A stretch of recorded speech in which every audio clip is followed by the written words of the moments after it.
यहाँ एक प्रकरण चल रहा था कि आचार्य भगवान श्री पद्मनंदी जी महाराज ने पद्मनंदी पंचविंशति का ग्रंथ के अंतर्गत चौथे अध्याय की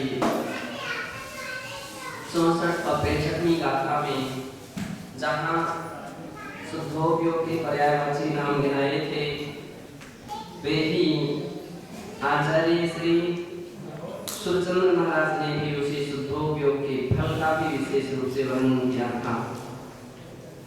और आचार्य जैसे महाराज ने शुद्धोपयोग के लिए अध्यात्म की भाषा में तो शुद्धात्म संवित्ति ऐसा कहा था और परमात्मा की भाषा में वितराग धर्म ध्यान शुक्ल ध्यान इस शब्दों के द्वारा उसके लिए समझाया गया था। इसी बात के लिए आगे 619वीं पृष्ठ पर कहा जा रहा है तथैव प्रवचनसारस्य तात्पर्यवृत्ति टीकायामपि विशदीकृतं। प्रवचन सार की तीसरे अध्याय की 30वीं गाथा में की तात्पर्यवृत्ति टीका में इस बात का विशेष रूप से स्पष्ट किया है। वहाँ कहा है शुद्धात्मना सकाशात् अन्य बाह्याभ्यंतर परिग्रह रूपम सर्वत्याज्यम इत्युत्सर्गो निश्चयनयः सर्वपरित्यागः परमोपेक्षा संयो वितराचार्यक्रम शुद्धोपयोगिति यावत् एकार्थः। शुद्धात्मा सकाशात् अर्थात अपनी जो शुद्धात्मा है उससे संबंध रखने वाले अन्य बाह्य और आभ्यंतर परिग्रह हैं जिनका सर्वम त्याज्यम जो पूर्ण रूपेण त्यागने योग्य होते हैं छोड़ने योग्य होते हैं। बाह्य परिग्रह भी छोड़ने योग्य होता है और अंतरंग परिग्रह भी छोड़ने योग्य होता है। ऐसी कथन करने वाला उत्सर्ग न है यानी निश्चय नहीं है। अब सर्ग परित्यागः परमोपेक्षा श्रेणो वितराचार्यक्रम शुद्धोपयोगिति यावत् एकार्थः। और उसे ही सर्व परित्याग अथवा परमोपेक्षा संयम अथवा वितराचार्यत्र इन नामों से कहा जाने वाला शुद्धोपयोग जो है उसके ही सभी एकार्थवाची पर्यायवाची नाम हैं ऐसा जानना चाहिए। इस वाक्य से ये बात और स्पष्ट होती है कि जब तक बाह्याभ्यंतर परिग्रह का त्याग नहीं होता है तब तक किसी के अंदर में शुद्धोपयोग नहीं हो सकता है। वितराग धर्म ध्यान या निर्विकल्प धर्म ध्यान निर्विकल्प समाधि आदि ये नहीं हो सकते हैं। वितरागचार्य भी नहीं हो सकता है। इस वाक्य से स्पष्ट होता है। वस्तुतः शुद्धोपयोग द्वयं क्रमक साधनायाः अंगभूतम्। वास्तव में शुद्धोपयोग और शुद्धोपयोग के दोनों क्रमिक साधना के लिए अंगभूत हैं अर्थात उसके एक साधन हैं। मिथ्यात्वादि जन्य प्राप्तानां सर्वेषां कृते शुभोपयोगी स्थिति करणीयः। जो मिथ्यात्वादि जन्य अथवा पापों में रत हैं ऐसे सभी प्राणियों के लिए शुभोपयोग में स्थिति करना चाहिए, शुभोपयोग में स्थिर होना चाहिए। अर्थात अशुभ निबंधनाम आवृतानां त्यागं विधाय अशुभ जो है ऐसे असुर से संबंध रखने वाले निबंध का अर्थ यहाँ हेतु भी होता है। असुर के हेतु जो अव्रत हैं उनका त्यागम विधाय उनका त्याग करते हुए शुभ निबंधन व्रतानुष्ठान उपयोगिता भजते। शुभ निबंधक यानी शुभ कार्य के हेतु भूत ऐसे व्रतों का अनुष्ठान जो है वह उपयोगिता भजते वह उपयोगी होता है, उसका बहुत अधिक महत्व होता है। अंते च स्वसंयम त्यागोपि विधेयः, अंत में वो जो स्वसंयम आदि के प्रति विकल्प हुए थे वे भी त्यागों की विधेय, उसको भी छोड़ना चाहिए। शुद्धोपयोग आश्रयणं च विधेयम् इति, और शुद्धोपयोग का आश्रय लेना चाहिए। इसके विषय में ज्ञानार्णव एतदेव स्पष्टीकृतम्, ज्ञानार्णव के 29 में अध्याय के 87-88 में श्लोक में कहते हैं, यतो कृतामते पुंसां स्वनिबंधने तदभावः पुनर्मोक्षः मोक्षोऽस्ति ततस्त्यजे।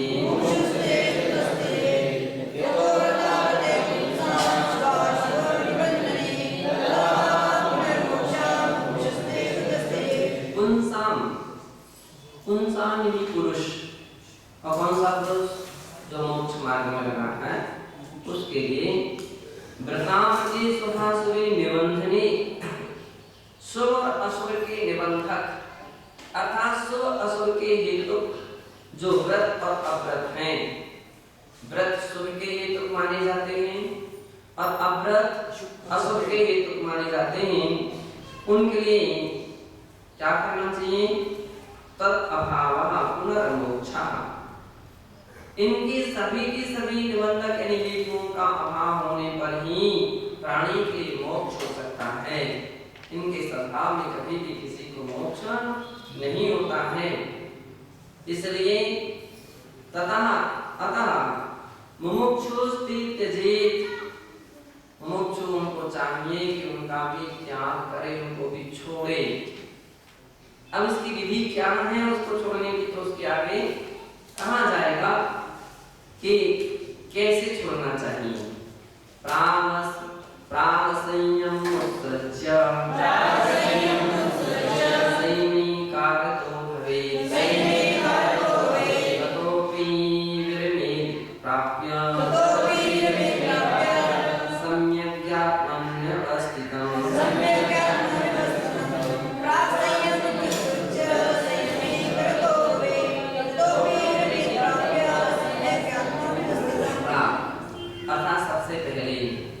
असंयमम उत्सृज्य, असंयम का त्याग करें। सबसे पहले क्या करें? असंयम का त्याग करें। पाप रूप जो विकल्प होते हैं उनका त्याग करें। असंयमी एक रतो भवेत्, और संयम में एक रत हो जाए अर्थात संयम में निरत हो रहे।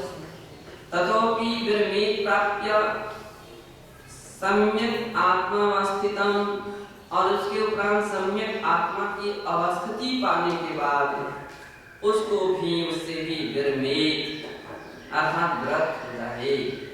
किससे व्रत हो जाए? व्रत आदि यानी संयम आदि से भी व्रत हो जाए। कहने का तात्पर्य ये था कि इसी बात से जुड़ा हुआ श्लोक समाधि तंत्र में भी आता है, जहां पर कहा गया है कि अव्रते व्रतमादाय व्रते ज्ञान परायणः परात्म ज्ञान संपन्नो स्वयमेव परो भवेत्। अर्थात अव्रति व्रतमादाय, अव्रत अवस्था में कोई व्यक्ति है तो अव्रति को चाहिए कि व्रतम आदाय व्रतों को धारण करे, संयम को धारण करे। और अव्रति व्रतमादाय व्रति ज्ञान परायणः, और व्रति हो गए हो तो क्या होना चाहिए? ज्ञान संपन्न होना चाहिए, अध्ययन होना चाहिए, तत्व का सही ज्ञान होना चाहिए, आत्मा का स्वभाव का ज्ञान होना चाहिए।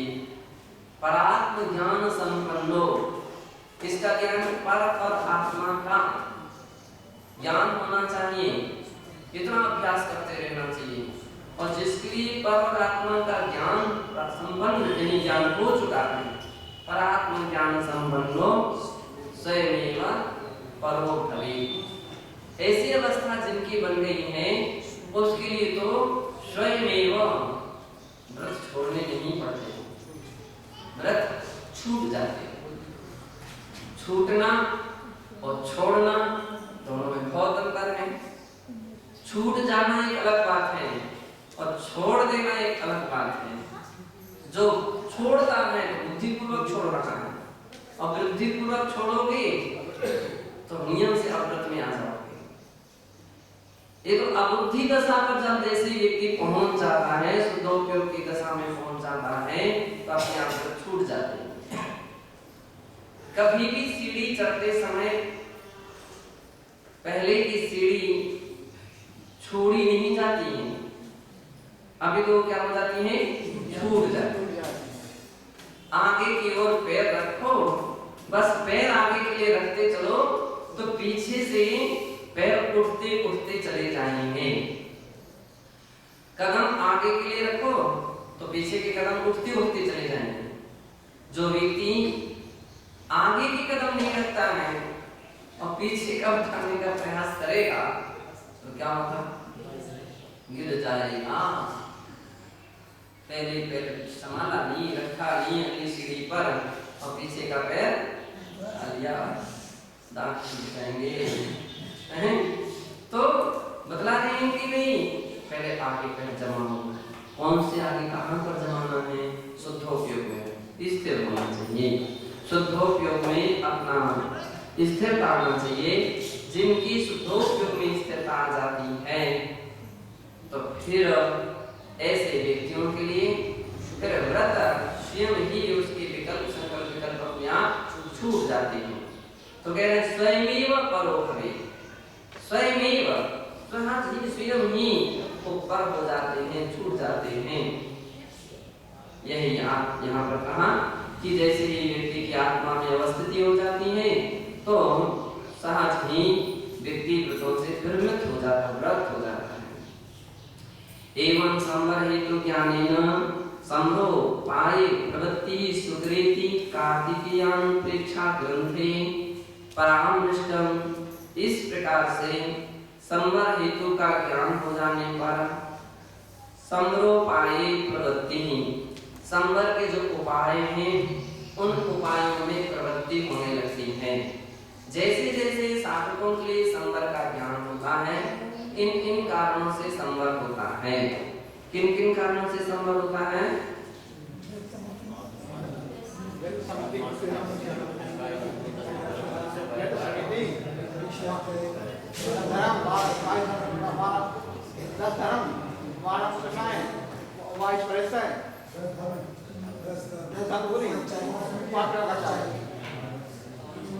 पंचमहामृत समिति गुप्ति का वचन काय मन को 10 परिचय 22 अतः सब उत्ति समिति धर्म प्रेक्षा से जाते है ना, इससे संबंध होता है।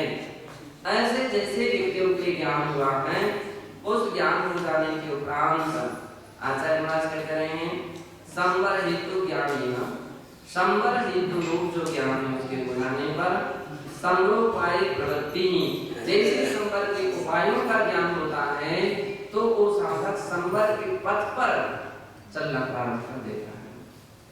संवरोपाय प्रवृत्ति उसकी प्रवृत्ति होती है। और वैसी प्रवृत्ति कैसी होती है? सुकृति, सुकर, सुकर यानी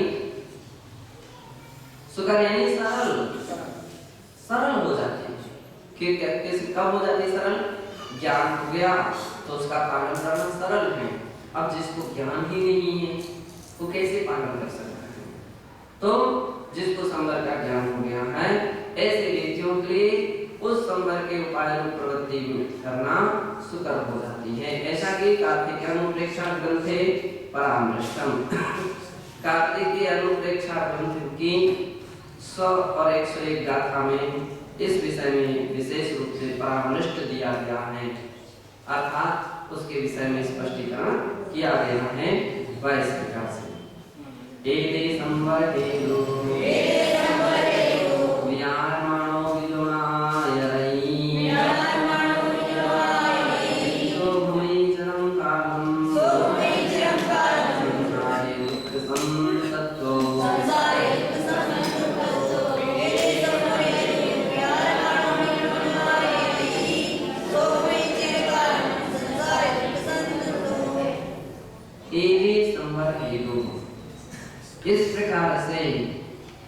संवर के हेतुओं को जान करके क्या विचार मानो, विचार करके अर्थात विचार मान उसके जमा कीजिए। यहाँ नहीं करना पड़ती, सबने कहा जमा के और फिर कैसे लेकर के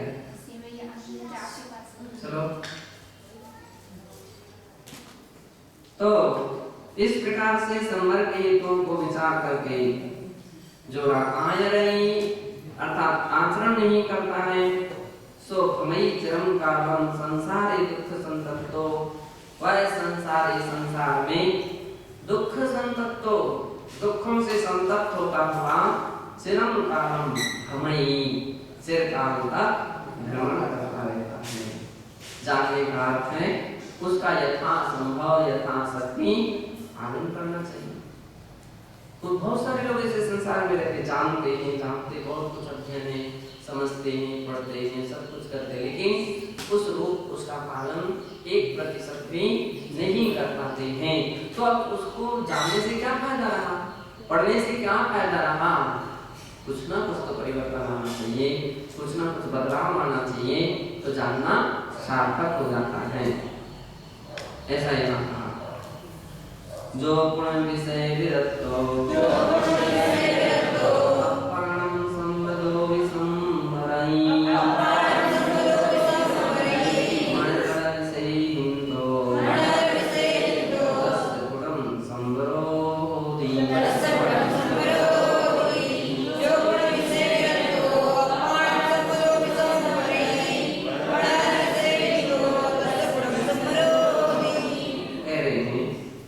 जो विषय विरक्त जो योगी, अब यहाँ प्रकरण किसका चल रहा है? योगी का चल रहा है, साधुओं का चल रहा है। जो विषय रक्त जो योगी, जो मुनि, जो साधक, जो साधु विषयों से विरक्त हैं, विषय से विरक्त हैं, तभी अपान संवदो विसंवरई आत्मा के विषय में संवर की ओर कदम उठा सकता है। जो विषय विरक्त नहीं है, विषयासक्त है, तो उसका उपयोग, उसका ध्यान, उसका चिंतन केवल उन विषयों में ही जाएगा। हमेशा ध्यान रखिए, कोई भी विषय पंचेंद्रिय के हैं तो जिस विषय में, जिस पंचेंद्रिय के विषय में जिसका आसक्ति है, हम देखो रह करके आसक्ति का अर्थ क्या है? आसक्ति का अर्थ है कि उसी बात का पुनः पुनः बार बार याद आना, उसी का बार बार ध्यान आना, और इतना कि वह उपयोग से भी नहीं हट पाती है। उपयोग में वही बात घूमती रहती, वही बात घूमती रहती, आसक्त कहा जाता है। आसक्त व्यक्ति जिससे आसक्त है। कभी कभी अपन लोगों को देखते हैं कि किसी भी विषय में आसक्त हैं, तो बड़े बड़े राजा महाराजाओं के उल्लेख मिलते हैं कि कोई किसी स्त्री को देख करके आसक्त हो गया, है ना। अब आसक्त हो गया तो आसक्त का परिणाम क्या निकला? भोजन बचना बंद हो गया। और क्या हुआ? शरीर सूखने लगा। विभिन्न प्रकार की जो 10 प्रकार की अवस्थाएं काम की कही गई हैं, वे प्रारंभ हो जाती हैं। बात अलग बात है, और ये अवस्थाएं हैं, 10 अवस्थाएं, है ना। तो 10 अवस्थाएं जब व्यक्ति की आती हैं, मतलब प्रारंभ होती हैं, जैसे जैसे व्यक्ति की आसक्ति बढ़ती जाती है, वैसे अवस्थाएं ऐसी बढ़ती जाती हैं। अंतिम अवस्था है प्राण का विनाश। कितने सारे लोग ऐसे स्थिति में रहते हैं कि जब कोई उपाय उनको नहीं मिलता, कोई तरीका नहीं मिलता, मैं प्राण त्याग दूंगा, मैं प्राण त्याग दूंगा। ऐसी कहानियां थी। भीष्म पितामह ने जो प्रतिज्ञा ली थी, अपने पिता की इच्छा की पूर्ति के लिए ही तो ली थी।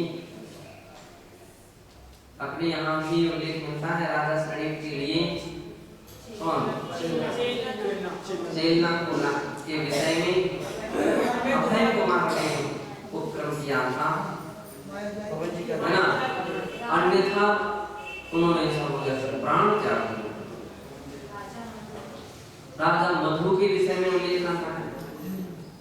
पवन में बहुत सारे ऐसे उदाहरण आते हैं कि आसक्त व्यक्ति जब हो जाता है, आसक्ति का अर्थ ही है कि फिर व्यक्ति का ध्यान भोजन में कैसे जाए, अन्य कार्यों में भी रुचि नहीं होती, राज्य संचालन नहीं हो सकता है, कोई बात उसके लिए निरंतर रह करके याद आती है। ऐसी आसक्ति हुआ करती है और उसके बिना सब कुछ व्यक्ति के लिए सुनने लगने लगता है। कितनी आसक्ति होती है, ये तो बहुत शास्त्रीय उदाहरण है। आज भी अपन वर्तमान के उदाहरण भी देख सकते हैं। जो लड़के जो लड़कियां आपस में जिनके मान लीजिए ऐसे परिचय ज्यादा हो जाते हैं, शादी के लिए तैयार हो जाते हैं, माता पिता जी उसकी स्वीकृति नहीं देती है, तो फिर आत्महत्या करने के लिए या तो घर से भाग जाने के लिए तैयार हो जाते हैं अथवा आत्महत्या करने के लिए तैयार हो जाते हैं।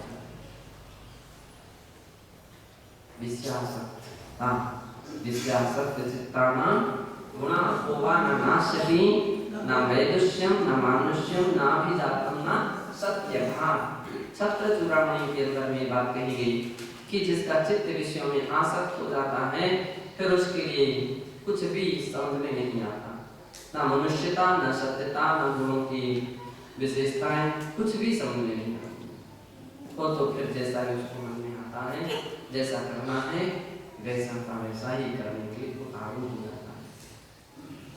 इससे आसक्त जो रहते हैं, आचार्य महाराज यहाँ पर कह रहे हैं कि ऐसे व्यक्ति के अब आप आत्मध्यान करो, आपको स्वाध्याय करो।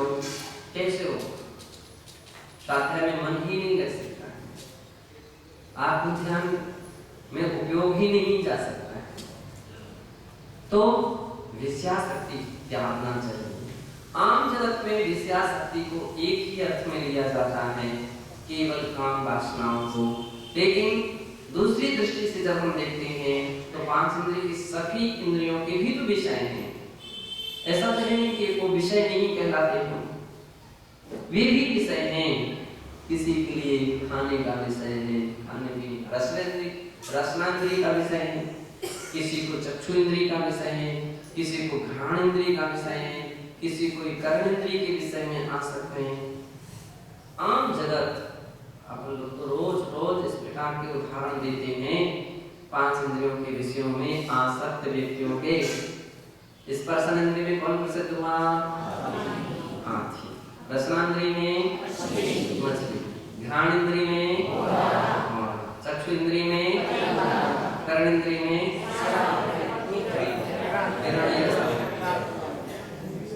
एक इंद्रियों के विषयों में आसक्त होने के कारण या तो उन प्राणियों ने अपने प्राण गंवाए हैं या पूरा जीवन क्या कर दिया है, पराधीन कर दिया, बंधन में डाल दिया।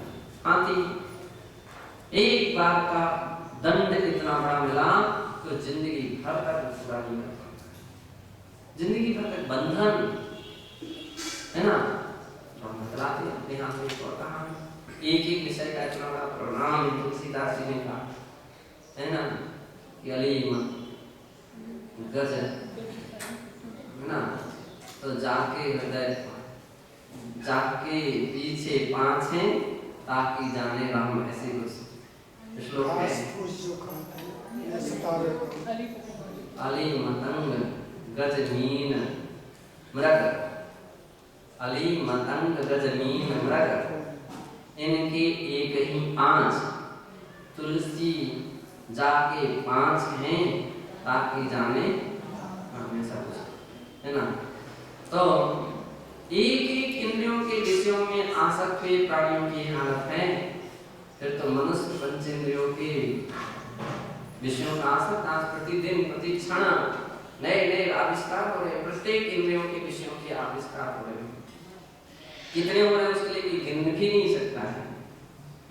और प्राणायाम करके जिन प्राणियों के तत्व ज्ञान नहीं होता है, अध्ययन से ही नहीं होता है, अथवा वैराग्य जिनका मजबूत नहीं होता है, उनके पास देखिएगा आसक्ति है। कोई बोलेगा मैं टीवी बिना नहीं रह सकता हूँ, टीवी देखिएगा अब वो यहाँ वहाँ आगे पीछे कहीं ना कहीं कोई व्यक्ति संगीत या गीत उनको सुने बिना नहीं रह सकता है, उसके बिना प्रवचन ही नहीं हो सकते। ऐसे भी तो लोगों को देखा जाए, उनके बिना उनका कोई काम ही नहीं हो सकता। सुगंधित तेल, अरे नारियल का और क्या सड़ा सा तेल का ऐसा वनफूल होना चाहिए, वनफूल गंगे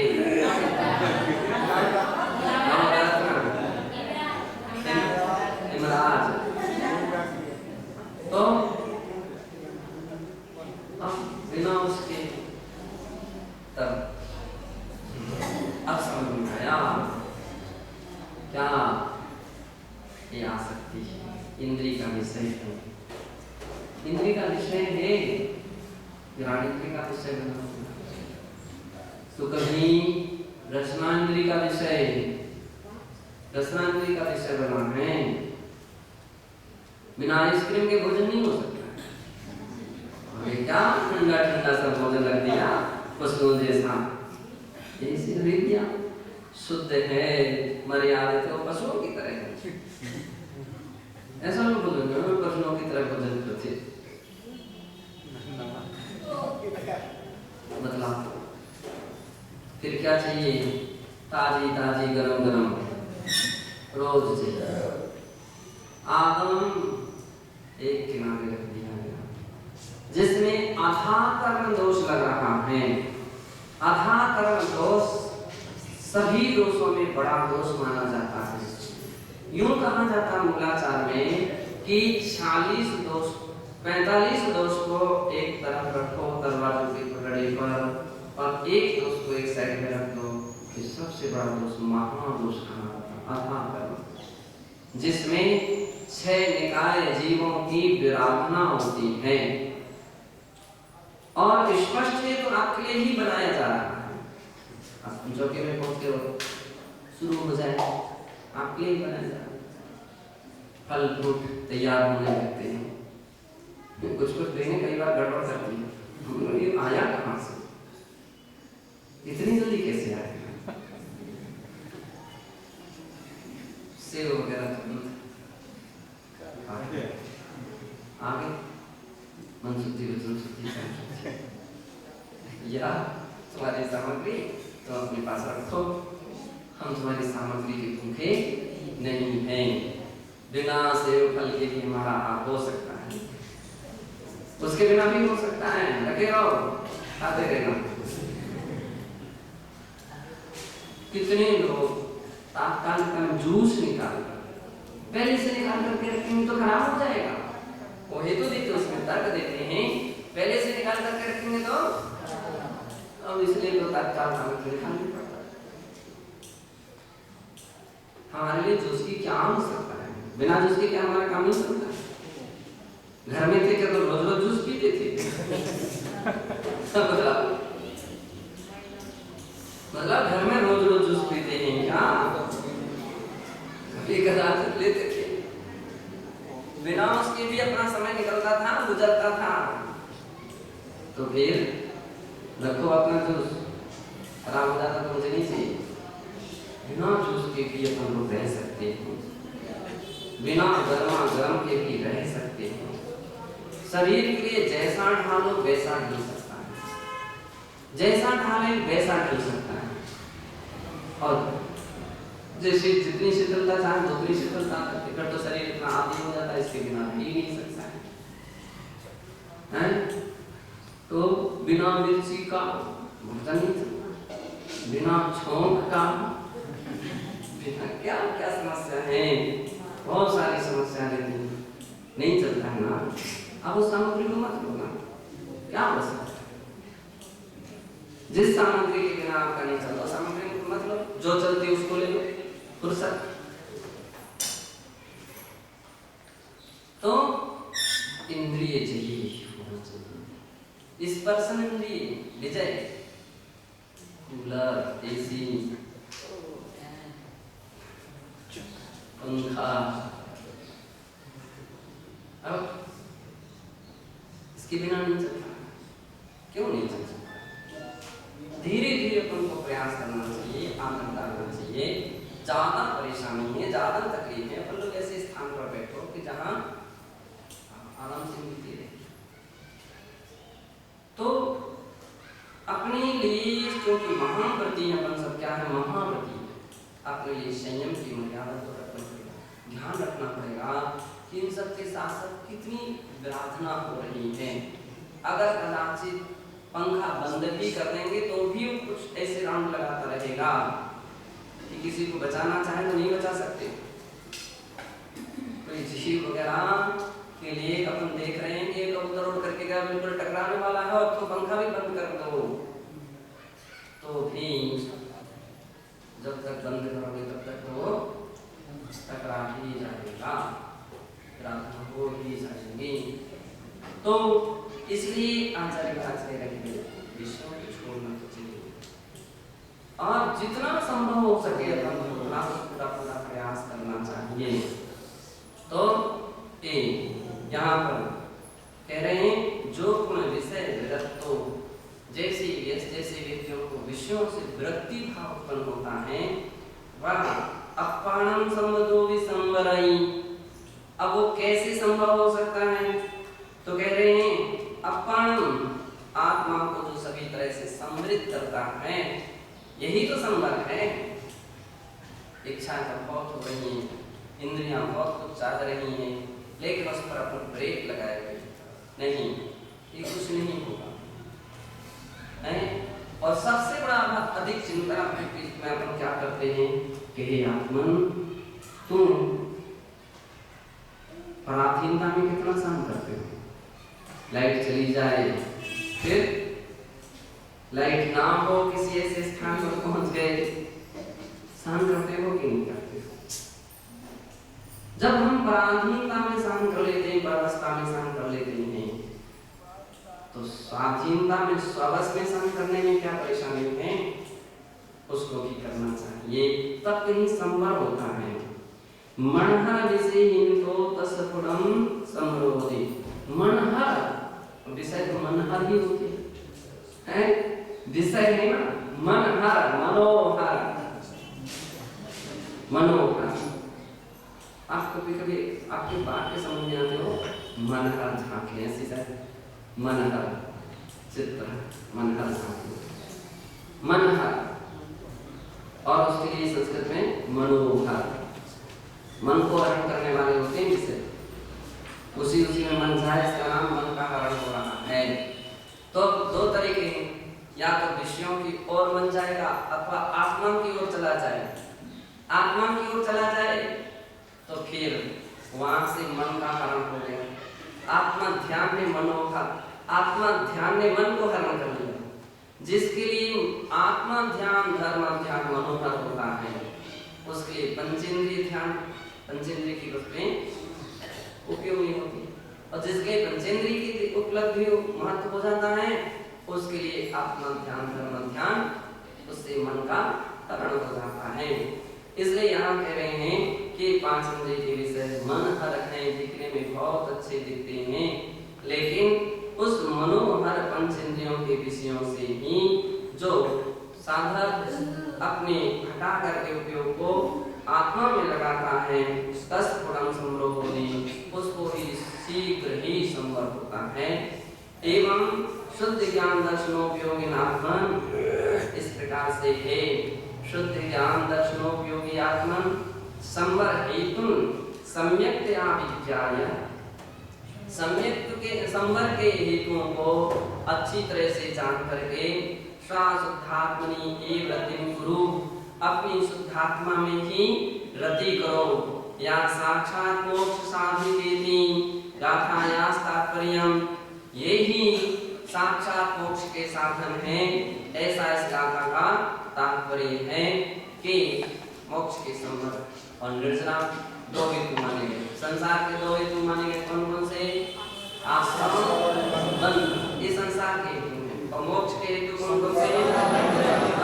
और निर्जरा मोक्ष महल नहीं।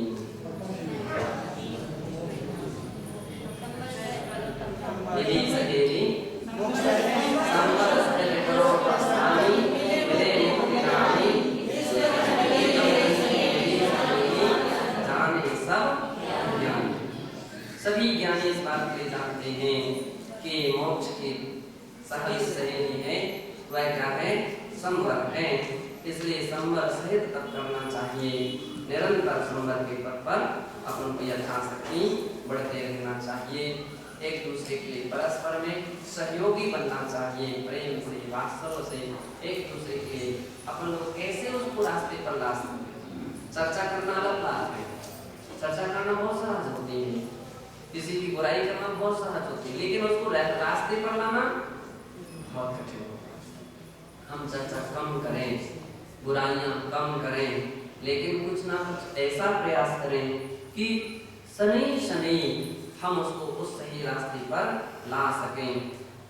बांस की डंडी होती है, उसको सीधा मोड़ोगे टूट जाएगी, लेकिन उसको शनि शनि धीरे धीरे धीरे धीरे धीरे धीरे मोड़ते मोड़ते चलिए। विश्वास नियम से आराम से अपन देखते ना, पीछे की गोल डंडी बैठ बोलो, अगर डायरेक्ट तो उसको मोड़ दे